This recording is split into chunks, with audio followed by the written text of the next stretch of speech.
In this mini lecture, we're going to talk about pH. And we talked about pH a lot in lab. So if you can recall, pH is a measurement of the concentration of hydrogen ions in a solution. So I use those brackets. Those brackets are commonly used as a symbol for the concentration of something. That basically means the amount. pH is measured on a scale from 1 to 14. 1 to about 7 is acidic, 7 is what we call neutral, and 7 to 14 is basic. Basic solutions are also referred to sometimes as alkaline solutions. So if something has high alkalinity, it means that it is highly basic. The most important thing to understand about the pH scale is that a base that has a pH of 14 is not just 14 times more basic than a solution that has a pH of 1. Okay, we call this a logarithmic scale.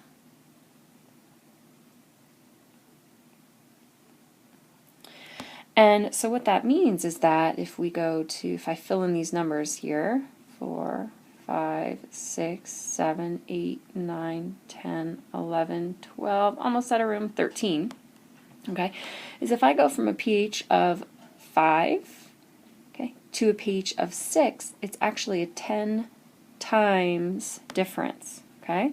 So if I go from a pH of 5 to a pH of 7, it's a 10 times 10, or 100 times difference, or 100 times more basic. If I go from a pH of 8 to a pH of 11, I get 10 times 10 times 10, a 1,000-fold difference. 1,000 times more basic. Okay, so the pH scale is a logarithmic scale, meaning that each time you're not doubling the acidity, instead you're magnifying it 10 times. The last thing you should know about the pH scale is that the more hydrogen ions you have, so as hydrogen ions increase, the more acidic a solution is, and as hydrogen ions decrease, and actually another ion called OH, we'll talk about the hydroxide ion in a minute, increases. And free hydrogen ions decrease. Okay, so this slide has gotten a bit messy, so we're going to move on to another one now. So to simplify the pH scale a bit, I have simply said that the measure of pH has to do with the concentration of hydrogen ions.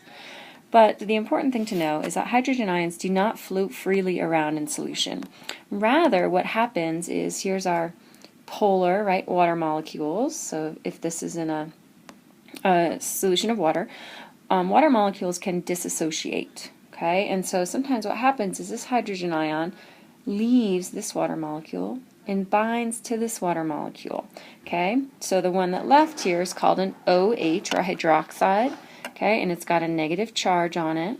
Okay, and then the hydrogen attached over here to one of our polar water molecules, and that becomes what we call hydronium ion.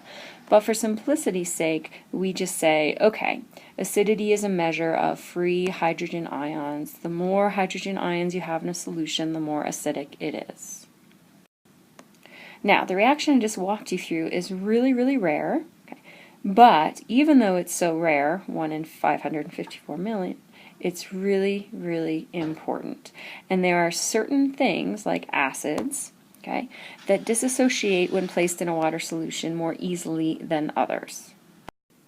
So before we talk in more detail about what makes an acid a strong acid or a weak acid, and a base a strong base and a weak base, let's just review our pH scale.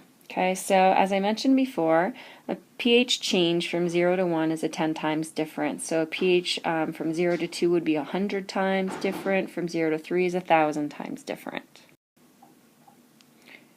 Okay, here on the right, okay, it brings you a little bit closer to home for you. Okay, so now we have some solutions that you're all familiar with, and it gives you the approximate pH of each. Human blood, I mentioned in lab, has a pH of around 7.35. Up here we have household ammonia, very, very strong base. Battery acid, very strong acid. Okay, over on the left is a visual for you. So as your pH drops, so a decrease in pH means an increase in hydrogen ions, and that's what it's showing you here, okay, the red H's. At neutral, they're even. You've got 1, 2, 3, 4, 5 hydroxide ions and 1, 2, 3, 4, 5 hydrogen ions. And then down here as the pH increases, okay, you get fewer hydrogen ions, okay, so the decrease in the hydrogen ions and an increase in the hydroxide ions. Okay, so in that previous slide, we said, okay, human blood, for example, okay, has a pH of approximately 7.35. Okay, now it'll depend where in your body, but approximately around 7.35. Okay, anything above that is basic or alkaline, and everything below that is acidic. Okay, so most of our living cells have an approximate pH of 7. Okay, we also saw in the figure previous that the pH will vary depending on where in your body you're looking at. For example, your stomach has a pH of around 2. Okay, so it's very important for us to maintain our pH levels, and any slight change in these pH ranges can be very detrimental. And so many living systems have what we call buffers, and buffers help minimize these changes. Okay, now here's how it works. Anything that can accept hydrogen ions means that they're removing hydrogen ions from solution. So they are basically preventing the pH from getting too acidic. Okay, now you might have a buffer that also will donate hydrogen ions, and by donating hydrogen ions, you're preventing a solution from getting too basic. Okay, so these buffer systems, and we have quite a few in our bodies, we have them in our blood and our urine, for example, consist primarily of weak acids and weak bases. Okay, so before we talk about how this works, let's review what an acid is and what a base is. Okay, so an acid is anything, okay, that increases the concentration of hydrogen ions. Okay, so for example, hydrochloric acid, HCl, that's a strong acid, and what happens is when you add it to solution, water is a universal solvent, you get hydrogens and chloride ions. Okay, so because this happens, you're increasing the concentration of hydrogen ions in a solution and you're getting more acidic. A base is any substance that reduces the hydrogen ions in a solution either directly, okay, by basically binding with these hydrogen ions to remove them, okay, or they're adding what we call hydroxyl ions, and so that's an indirect method of making the pH go up. Okay, so here's an example here. We have an NH3 plus a hydrogen makes NH4. So this here is an example of a direct effect, okay, because the NH3 is combining with the H, so you're directly removing it from the solution. Okay, sodium hydroxide is a base, and when it dissociates in water, you get sodium ions and hydroxide ions. So this is indirect because you're not necessarily removing any hydrogen ions, but what you're doing is adding, okay, hydroxide ions. Okay, so the stronger the acid is, the more hydrogen ions it's going to add to the solution. The stronger the base is, the more hydroxide ions are going to be added to the solution. Okay, so on this slide I have some examples for you of weak acids and weak bases. Okay, so weak acids and bases can both release or accept back hydrogen ions. An example of a weak base is ammonia, the NH3. An example of a weak acid is carbonic acid. Strong acids and bases will completely disassociate when mixed with water.